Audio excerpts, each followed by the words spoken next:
Episode 86 की शुरुआत में हम देखते हैं हार्ली फॉर्मेशन प्लेट बनाने की कोशिश करता है और वो अपने कल्टीवेशन मेथड से फॉर्मेशन प्लेट बनाता है। फिर वो उसे अपनी शॉप पर रख देता है सेल करने के लिए। उस फॉर्मेशन प्लेट को कुछ लोग देखते हैं और बोलते हैं ये फॉर्मेशन प्लेट पर इंस्क्रिप्शन एक्सक्यूसाइड भी है, ये बहुत अच्छी है। हार्ली उसकी कीमत 50 स्पिरिचुअल स्टोन बताता है। नेक्स्ट सीन में हम देखते हैं वो कपल जो हार्ली पर अपना क्रेडिट छोड़ गए थे उसे वो चुका देते हैं। फिर हम देखते हैं हार्ली एक पॉन्ड के किनारे बैठकर आसमान में देख रहा होता है। आसमान में क्रैकेट्स होते हैं जो कि बहुत सुंदर नजारा होता है। फिर हम देखते हैं हार्ली की शॉप पर भी बहुत सारे लोग आने लगे हैं और वो अच्छी तरह से पैसा कमाने लगा है। फिर हम हार्ली को देखते हैं जो काफी सालों से मोटर वर्ल्ड में रह रहा होता है और उसकी उम्र भी काफी तेजी से बढ़ रही होती है। यहाँ टाइम बहुत फास्ट है। नेक्स्ट सीन में हम देखते हैं हार्ली कल्टीवेशन कर रहा होता है और हेवनली मेम्बो भी काफी तेजी से बढ़ रहा होता है। हार्ली उसे उखाड़कर अपने पास रख लेता है। फिर हम देखते हैं कि इनकी वाइफ बहुत बीमार होती है तो वो हार्ली के पास मेडिसिन लेने आई होती है। तभी हार्ली उसे देखकर सोचता है बीमारी के साथ जन्म लेने वाले इंसान को कोई भी मेडिसिन ठीक नहीं कर सकती, ये एक मोर्टल ह्यूमन ही एक्सपीरियंस कर सकता है। फिर हम लॉन्ग को देखते हैं जो कि अब बहुत बड़ा हो चुका होता है लेकिन अभी भी वो हार्ली से बहुत बातें करता है। वो हार्ली से कहता है कि एक नॉर्मल ह्यूमन के लिए ये जानना अच्छा होगा कि कल्टीवेशन वर्ल्ड में क्या होता है। और वो बोलता है प्रेजेंट टाइम में 34 स्टार की सी में बहुत डेंजर है, इससे बचने के लिए किसी अनप्रेसिडेंटेड कल्टीवेटर का वेट किया जा रहा है। ये पर्सन नॉर्मल ओरिजिन से उठता है लेकिन स्टेबल होने के लिए आगे बढ़ता है और हर स्टेप पर खुद को एंट्रेंचेस करता है किस्मत और रेसिस्टेंस के साथ। इवेंचुअली वो एक कोर फॉर्मेशन कल्टीवेटर के रूप में डेवलप हो जाता है और वो डीमन को डिफीट कर देता है और स्टार की सी में तेजी से आगे बढ़ते हुए ट्रेजर ले लेता है। इवेंचुअली वो एक हेजमैन बन जाता है। फिर हार्ली लॉन्ग से पूछता है तुम किसी सेक्ट में हो? तो लॉन्ग कहता है मैं अब ह्यूज वेल सेक्ट का आउटर डिसाइपल हूँ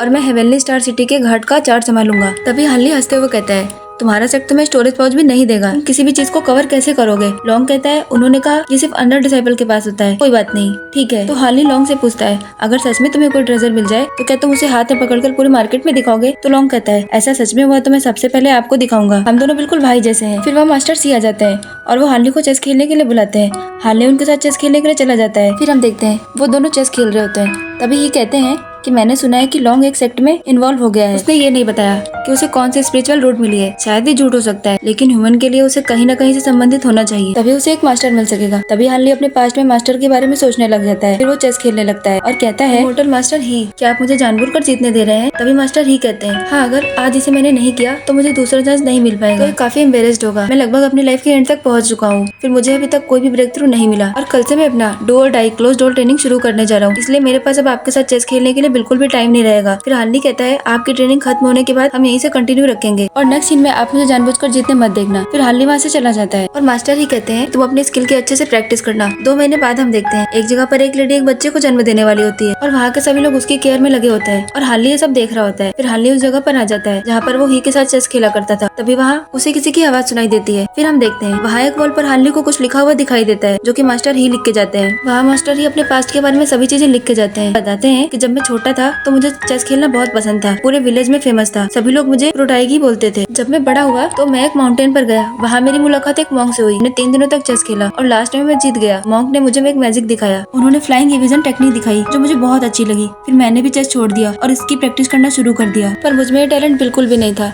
मैं बस हार्ड वर्क और डेडिकेट कर सकता हूँ। मैंने घर और अपने लवर को भी छोड़ दिया था और मैंने सब छोड़कर एक जगह से दूसरी जगह पर घूमता रहा और बहुत प्रॉब्लम और डेंजर के बाद मैंने एक गरीब जीवन बिताया और मैं बूढ़ा होने के बाद ही सेटल हुआ। ये अफसोस की बात है, मेरे पास अब ज्यादा टाइम नहीं बचा है। हाल ही में मैं सोच रहा था चाहे ह्यूमन लाइफ को 100 साल हो या मैफ्लाई का 1 दिन हो, पर मुझे लॉन्ग लाइफ का नीड नहीं, ये बस एक कॉन्फाइनमेंट है। हम अपने फ्रेंड्स के साथ ड्रिंक करते हैं और साथ में चेस खेलते हैं और एक लवर के साथ गुड रिलेशनशिप बनाते हैं। 100 साल की हैप्पी लाइफ के बाद सब मिट्टी बन जाते हैं। तभी हार्ली भी ही की बात सुन के अपने पास्ट में सबको याद करने लगता है। फिर ही कहते हैं मैंने अपनी लाइफ में कल्टीवेशन नहीं छोड़ा, भले ही मैंने अपनी पूरी जिंदगी वेस्ट कर दी, पर मैं एक चांस के लिए फाइट करने की पूरी कोशिश करूंगा। मैं बहुत छोटी उम्र से ही जानता हूँ कि लाइफ एक चेस गेम जैसी है, पर जब आप कोई स्टेप उठाते हैं तो आपको लाइफ में कोई रिग्रेट नहीं रहेगा। फिर हम नेक्स्ट सीन में देखते हैं हार्ली के सामने 3 लोग आ जाते हैं। हार्ली उनसे पूछता है कि आप इमॉर्टल मास्टर के लिए आए हैं? तो वो लोग कहते हैं केव के मास्टर की डेथ हो चुकी है, हम यहाँ केव को ग्रैब करने आए हैं, क्या तुम उनके रिलेटिव हो? तो हार्ली कहता है नहीं। हार्ली को मास्टर ही दिखाई देते हैं। वो कहते हैं लाइफ एक चेस की तरह है, जब तुम कोई चाल चल देते हो तो तुम्हें कोई रिग्रेट नहीं रहेगा। फिर हार्ली को एक बच्चे की रोने की आवाज सुनाई देती है। तभी वहाँ किन की वाइफ आकर हार्ली से पूछती है क्या आपको किन की कोई खबर है? तो हार्ली उससे पूछता है क्या वो अभी तक घर नहीं आया? उसे सी गए हुए 6 महीने हो गए, उसने तुम्हें कोई मैसेज नहीं भेजा क्या? उसकी वाइफ कहती है कि इस सेक्ट ने किन को आउटर सी में जाकर स्पिरिचुअल रूट ढूंढने का वर्क दिया था, पर किन इसके कैपेबल नहीं था। फिर वो कहती है सर प्लीज आप किन को ढूंढने में मेरी हेल्प करें, मैं बस आशा करती हूँ कि वो ठीक हो। मैं जानती हूँ कि एक ऐसे पर्सन के रूप में जो कल्टीवेशन नहीं कर सकता मैं हमेशा उसके साथ नहीं रह सकती। फिर हार्ली अपने पास्ट की कुछ बातें याद करने लगता है। इसी के साथ हमारा आज का एपिसोड खत्म होता है।